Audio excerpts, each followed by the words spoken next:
علشان تقدر ان انت فعلا تنهي العلاقه محتاج ان انت تستوعبه انت كبني ادم ايه هي قيمتك. لانه اوقات كتيره بني ادم بياخد قيمته من العلاقه ومن اشباع الاحتياجات دي في العلاقه. يعني في اوقات الناس بتفترض قيمتها في العطاء، ودي ساعات كتيره فخ بتقع فيه الامهات او الاباء، ان هو لما بيبقاش قادر يدي او تدي بتحس ان هي ملهاش قيمه لانها مش عارفه تمتع اللي قدامها او مش عارف ان هو يبسط اللي قدامه. اوقات البني ادم بيحط قيمته في تميزه، اذا كان التميز ده الستيتس بتاعته ان هو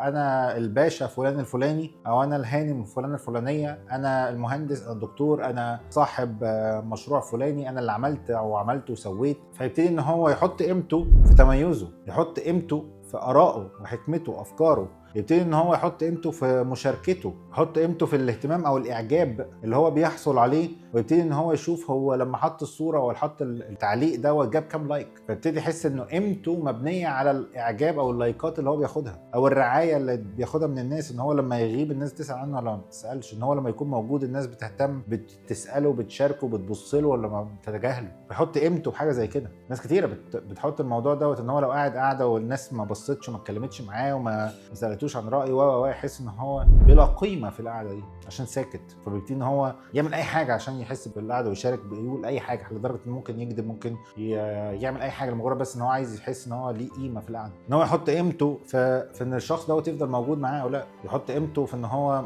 الشخص دوت صادق معاه او لا، يحط قيمته بقى في سد كل الاحتياجات دي. فاوقات احنا كتير بنبقى مش عارفين هي قيمتنا